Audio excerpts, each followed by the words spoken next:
The fluorescent lights hummed overhead in the sterile corridors of Veteran Affairs Medical Center, casting harsh shadows as Robert "Bobby" Sullivan pushed his cleaning cart past crowded waiting rooms filled with young veterans from Iraq and Afghanistan. At 74, he moved with the careful precision of someone whose joints reminded him daily of old injuries, but his pale green eyes remained sharp and alert. "Excuse me, Pops, you missed a spot." The voice belonged to Marine Corporal Jake Morrison, whose fresh amputation had left him bitter and looking for targets for his anger.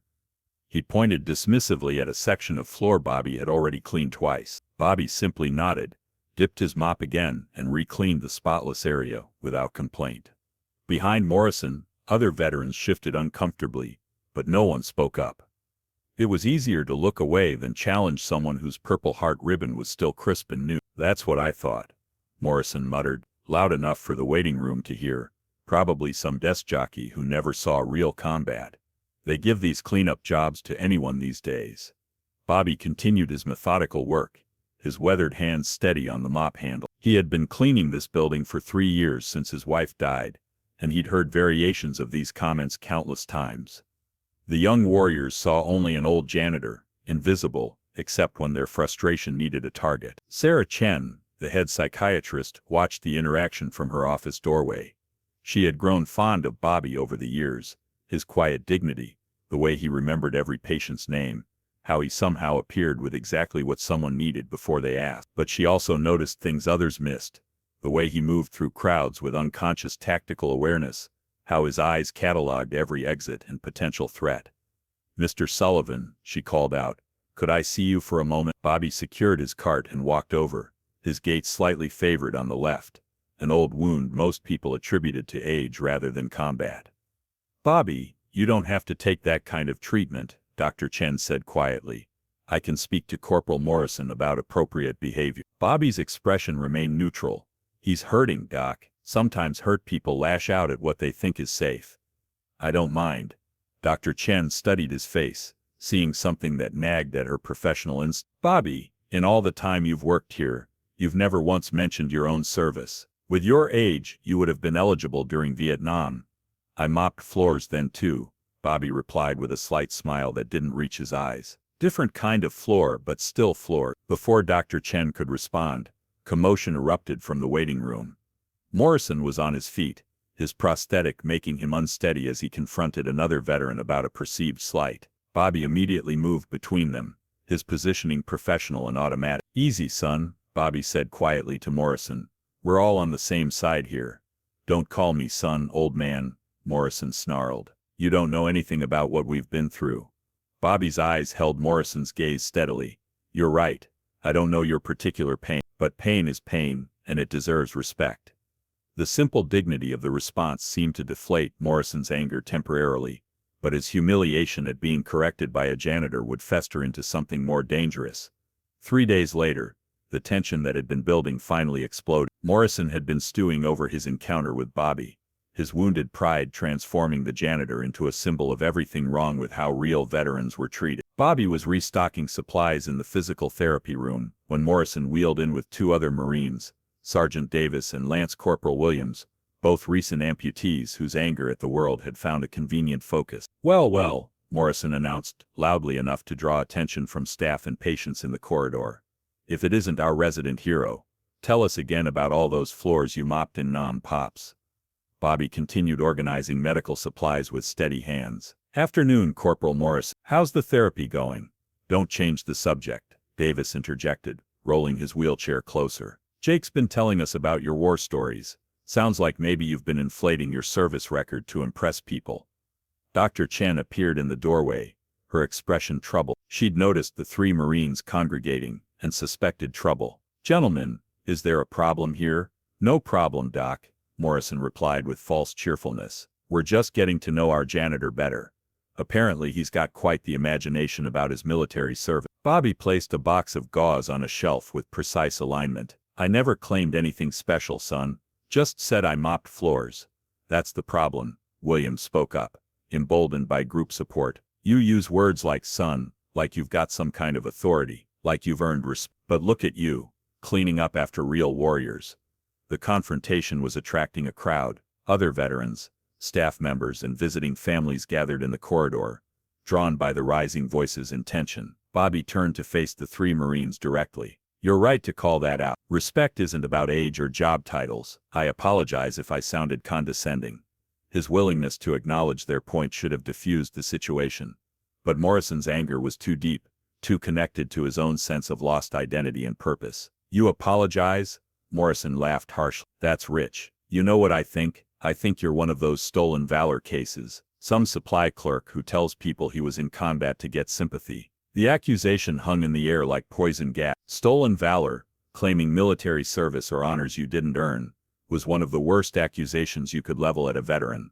Bobby's expression didn't change, but something shifted in his posture. The slight stoop of his shoulders straightened imperceptibly. His hands, which had been gentle on the medical supplies, now hung at his sides with dangerous stillness. "That's a serious accusation, Corporal," Bobby said quietly. "Prove me wrong," Morrison challenged. "Tell us your unit. Tell us where you served. Tell us what you really did besides push a mop around some rear echelon base." Dr. Chen stepped forward. "This has gone far enough. Mr. Sullivan's service record is his private business." "It's okay, Doc," Bobby interrupted, his voice still calm but carrying new weight. "The young Marines have a right to ask. They've earned that right." He looked directly at Morrison. "My name is Robert James Sullivan. I served with 5th Special Forces Group, Vietnam, 1968 to not support personnel, not rear echelon, special forces." But Morrison wasn't finished. "Anybody can claim special forces. Where's your proof, old man?"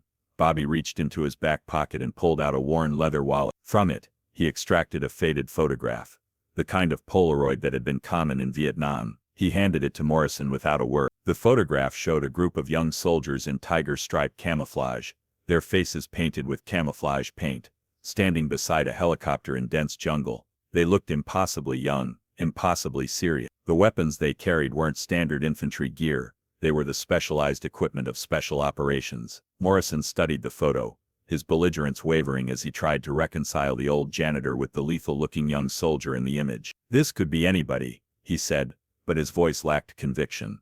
"Third from the left," Bobby said simply. The young soldier in the photograph was unmistakably Bobby, 50 years younger, but the same pale green eyes, the same calm expression even in what was clearly a combat environment.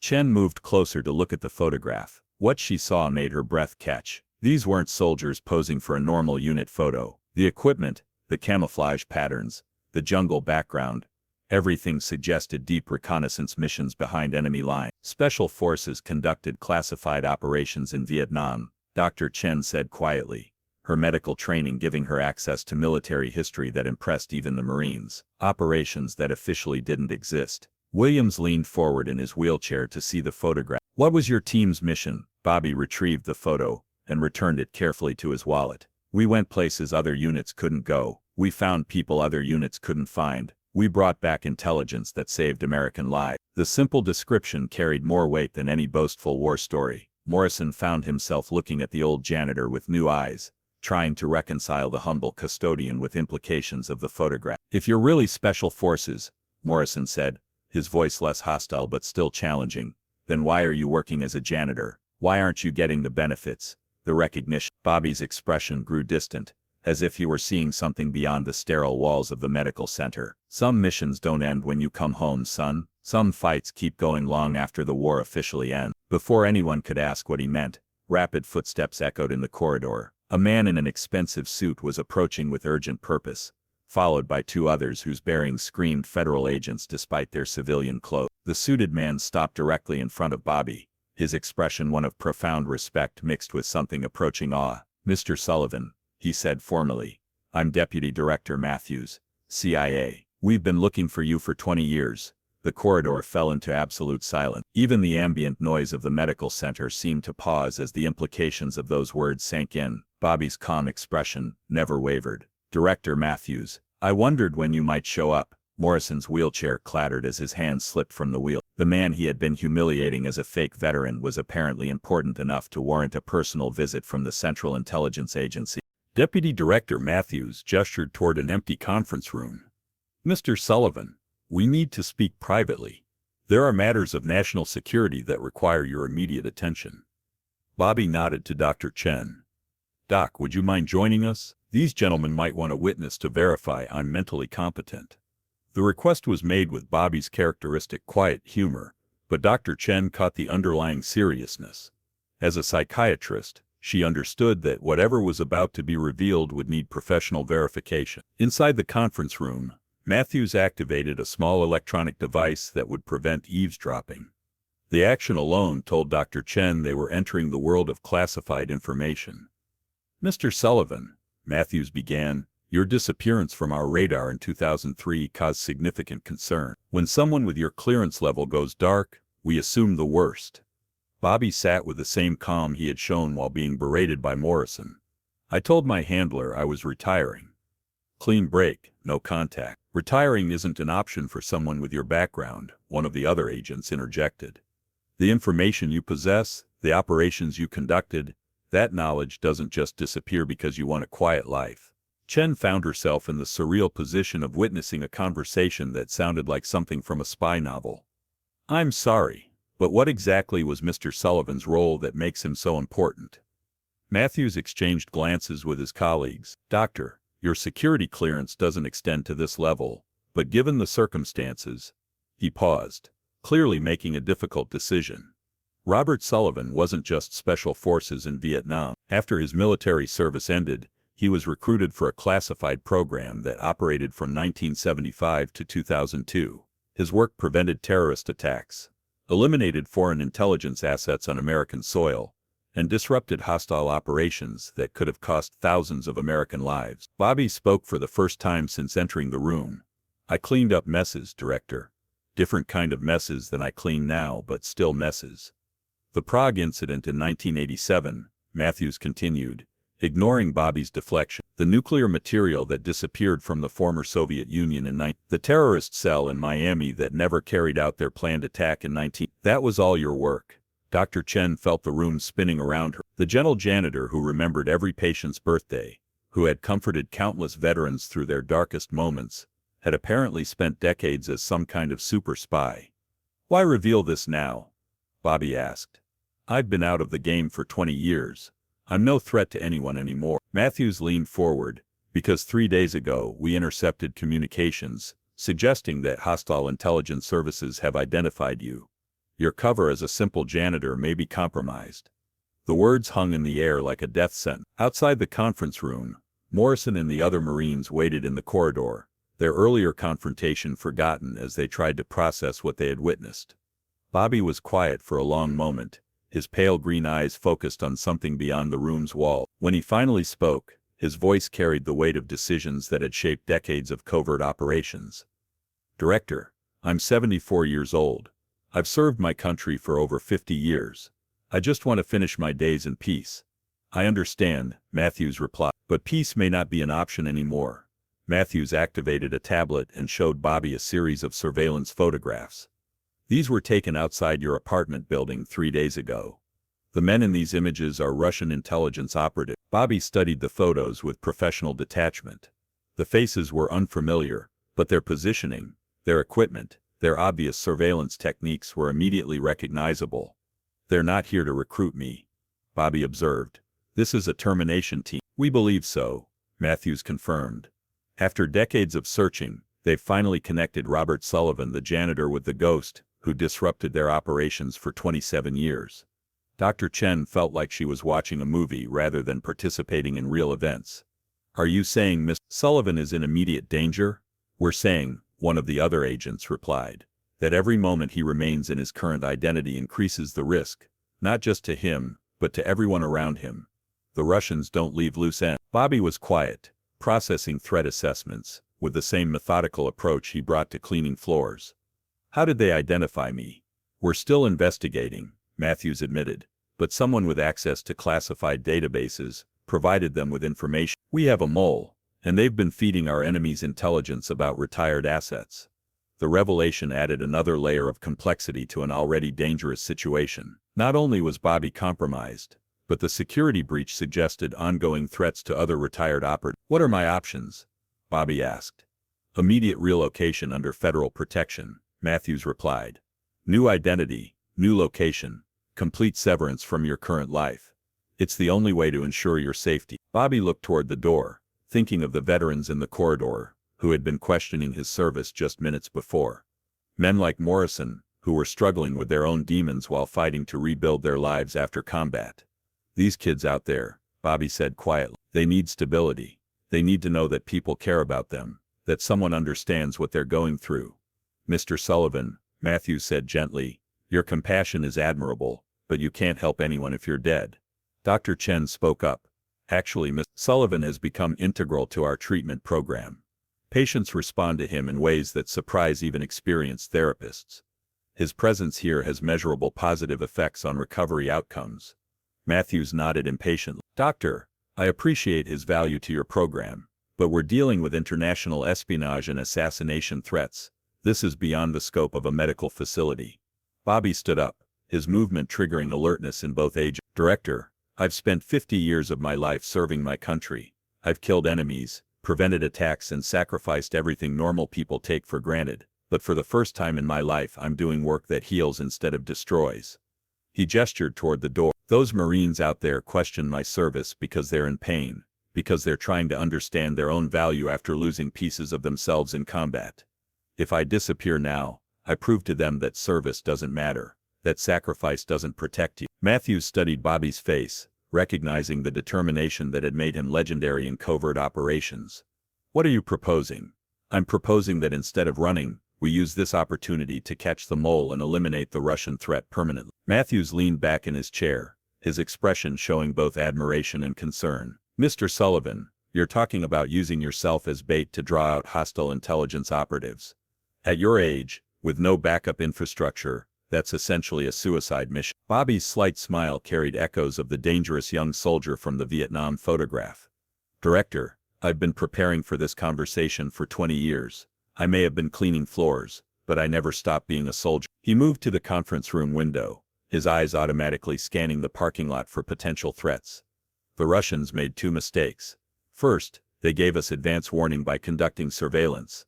Second, they assumed I'd become soft and helpless. Chen watched this transformation with professional fascination. The humble janitor was revealing strategic thinking that belonged to someone with decades of tactical experience. What do you have in mind? Matthews asked, though his tone suggested he already suspected the answer wouldn't involve federal protection programs. We let them come, Bobby said simply, but we control the environment, the timing and the outcome. This medical center has advantages they won't expect. Bobby gestured toward the corridor where Morrison and the other Marines waited.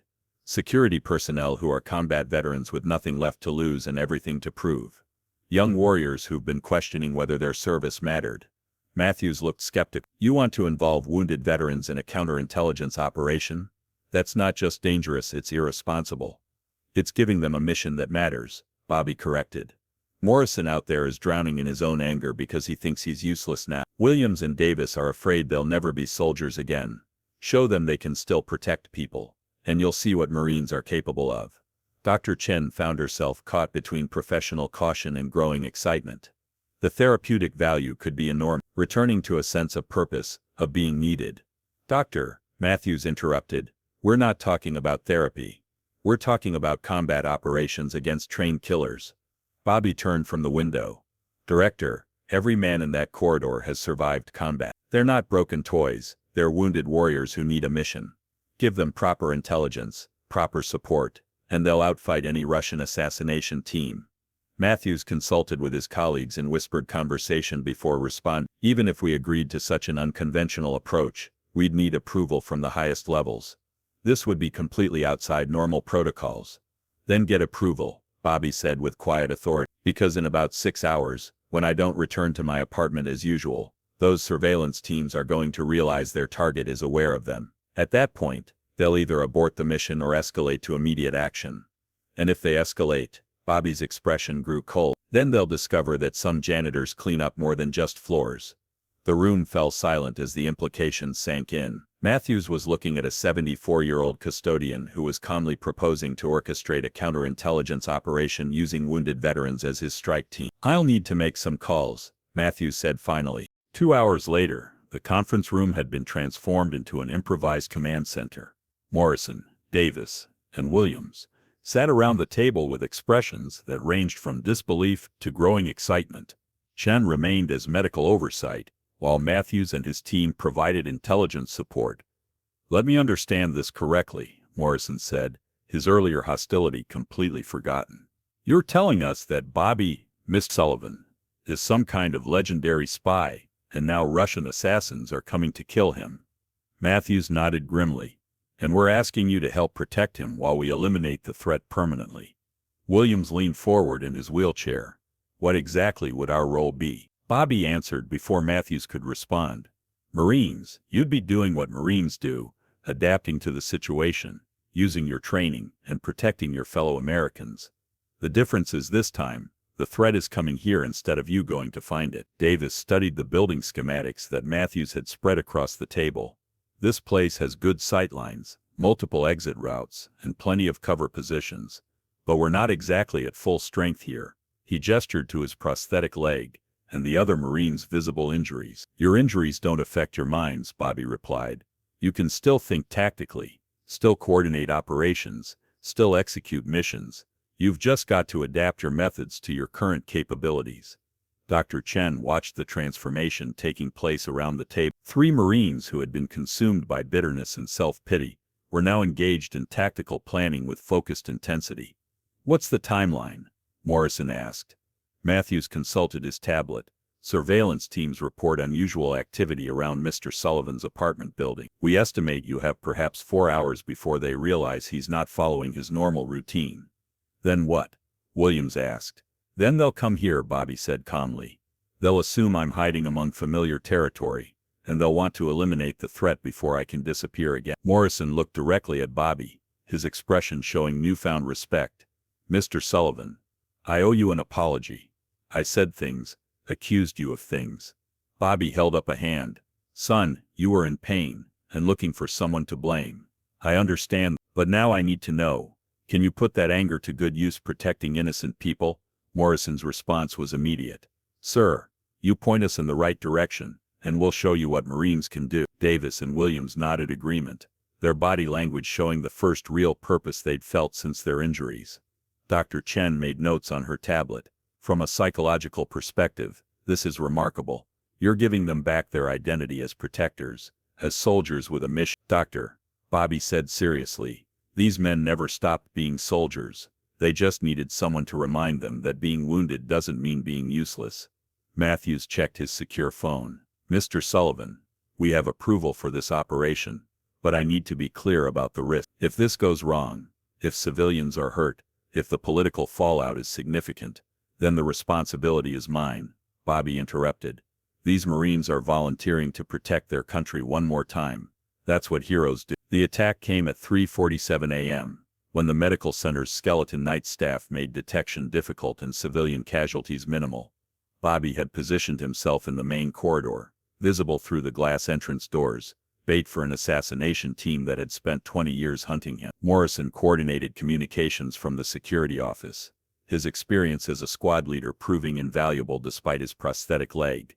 "Contact. 3 vehicles, eastern approach.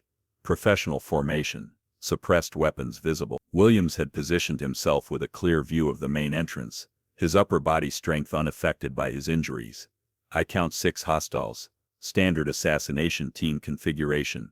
Davis covered the emergency exits, ensuring the Russians couldn't escape once the engagement began. "All positions reporting ready." The Russian team moved with professional competence, but they had made a critical error in their intelligence assessment. They expected to find a 74-year-old man hiding in familiar territory, not a coordinated defense operated by combat veterans. Bobby watched them approach through the glass doors, his pale green eyes calculating angles and timing with the same precision he'd once brought to eliminating enemy operatives. When the lead Russian raised his weapon to fire through the glass, Bobby was already moved. The engagement lasted exactly 4 minutes and 17 seconds. Morrison's tactical coordination kept the team positioned perfectly, his voice calm and professional as he directed the action. "Hostile down. Main entrance. Williams, secondary team moving toward your position." Williams proved that losing legs didn't affect shooting skills. His precise fire from an elevated position made the emergency exit approach suicidal for the remaining Russians. Davis demonstrated that Marines adapt to any situation. using his wheelchair as mobile cover, while providing suppressing fire that prevented the assassination team from establishing positions. But it was Bobby who reminded everyone why he had been legendary in covert operations. Moving through the medical center with fluid precision, he systematically eliminated threats while ensuring no civilians were endangered. When the shooting stopped, 6 Russian operatives were dead, and not a single American had been seriously injured. Matthews arrived with a full federal response team to find Bobby calmly cleaning blood from the corridor floor, while the 3 Marines provided professional after-action reports. "Jesus Christ, Sullivan," Matthews breathed, surveying the scene. "I expected a defensive action, not a complete tactical victory," Morrison answered before Bobby could respond. "Sir, you gave us a mission and proper leadership. This is what Marines do with both." Dr. Chen, who had coordinated medical response from her secure office, emerged to find her janitor methodically returning the building to its normal state. "Bobby, are you all right?" Bobby paused in his clean. "Doc, for the first time in 20 years, I feel like I'm exactly where I'm supposed to be." Williams wheeled over, his expression showing satisfaction rather than the bitter anger that had characterized him for months. "Mr. Sullivan, what happens?" Bobby considered the question while wringing out his mop. "Now we go back to the work of healing people. But if anyone else threatens this place, they'll discover that some things never change." He resumed cleaning. "Marines are always Marines, and some floors need to be kept spotless." 3 days later, the medical center held an impromptu ceremony in the main corridor where the confrontation had taken place. Word of what had happened had spread through the veteran community with lightning speed, not the classified details, but the knowledge that 3 wounded Marines had successfully protected their fellow veterans against a serious threat. Deputy Director Matthews stood before an assembly of patients, staff, and visiting veterans. "Ladies and gentlemen, we're here to recognize extraordinary service under extraordinary." Bobby stood with Morrison, Davis, and Williams, all 4 men wearing the modest expressions of people uncomfortable with attention. Dr. Chen watched from the side, taking notes on what she was witnessing from a therapeutic perspective. "Corporal Morrison," Matthews continued, "your tactical leadership and coordination proved that wounded warriors remain warriors. Your actions saved lives and eliminated a significant threat." Morrison accepted a formal commendation with the bearing of a Marine who had rediscovered his purpose. "Sir, I was just doing my job. With proper leadership, Marines can handle any mission." He looked directly at Bobby. "We had the best possible leader." Davis and Williams received similar recognition, their faces showing pride that had been absent since their injury. The ceremony wasn't just about the recent action. It was about 3 men who had rediscovered their value as soldiers and protectors. When Matthews turned to Bobby, the mood in the room shifted. Everyone present understood they were in the presence of someone whose service had extended far beyond what could be publicly acknowledged.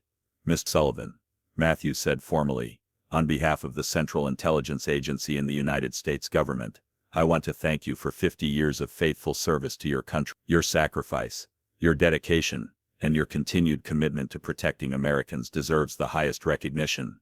Bobby accepted the recognition with characteristic humility. "Director, I've just been doing my job. Like these Marines here, I served when my country needed me to serve." Chen stepped forward. "I'd like to add something from a medical perspective.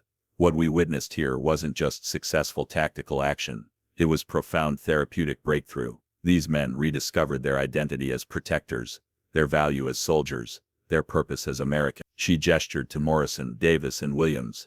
Their psychological recovery accelerated dramatically once they had a mission that mattered. Mr. Sullivan didn't just lead a successful defense, he gave these Marines back their sense of worth. After the ceremony, as the crowd dispersed, Morrison approached Bobby privately. "Mr. Sullivan, I need to apologize again for how I treated you. I said terrible things, questioned your service." Bobby placed a hand on Morrison's shoulder. "Son, you were in pain and looking for someone to blame. I understand that completely. But look what you accomplished when you had a mission and proper support. That's who you really are, not the angry young man who was hurting." Morrison nodded, his eyes bright with emotion. "What's next for us?" Bobby smiled and picked up his mop bucket. "Next, we go back to taking care of the people who need us. But now you know that being wounded doesn't mean being useless. You're still Marines, and Marines protect people." He resumed his cleaning with the same methodical precision he'd always shown. "And I'm still a janitor who cleans up messes. Some things never change."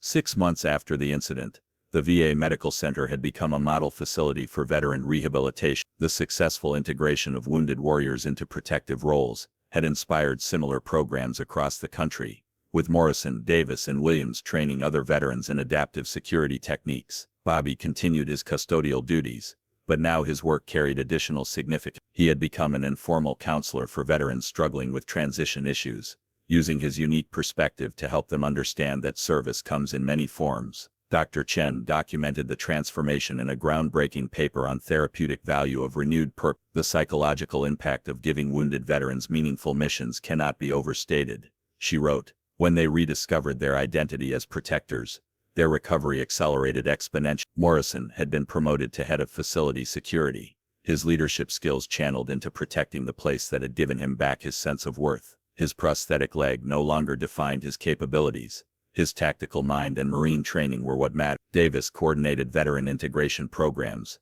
helping newly wounded warriors understand that their service could continue in different forms. His own adaptation to life with prosthetics had become an inspiration for others facing similar challenges. Williams ran therapeutic workshops on adaptive techniques, teaching other veterans that physical limitations didn't eliminate their value as soldiers and protectors. His expertise in modified combat techniques had attracted attention from military rehabilitation specialists nationwide. But perhaps the most significant change was in the facility's atmosphere. Veterans who had once been consumed by bitterness and self-doubt now carried themselves with renewed purpose. They understood that being wounded didn't mean being worthless, that their service could continue in different forms. Bobby's quiet presence had become legendary among patients. The janitor who had once been questioned about stolen valor was now recognized as someone whose service had literally never ended. He had simply changed the nature of his mission from eliminating threats to healing people. One evening, as Bobby finished his cleaning routine, he found a note left on his cart by a young Army veteran who had recently lost both legs to an IED. Mr. Sullivan, watching you in the Marines showed me that service doesn't end when you get wounded. It just changes form. Thank you for proving that heroes come in all shapes and ages. I want to be like you when I grow up. PFC Rodriguez. Bobby folded the note carefully and placed it in his wallet, next to the faded Vietnam photograph. Some missions, he reflected, were worth a lifetime of service. As he pushed his cart toward the storage room, Morrison appeared in the corridor. Mr. Sullivan, sir, everything secure for the night? Bobby nodded approvingly. Outstanding work, Marine. Same time tomorrow. Every day, sir. Marines are always faithful. Bobby smiled as he locked up his supplies. Some floors needed daily cleaning, some threats required constant vigilance, and some promises lasted forever. The work continued, as it always had, as it always would.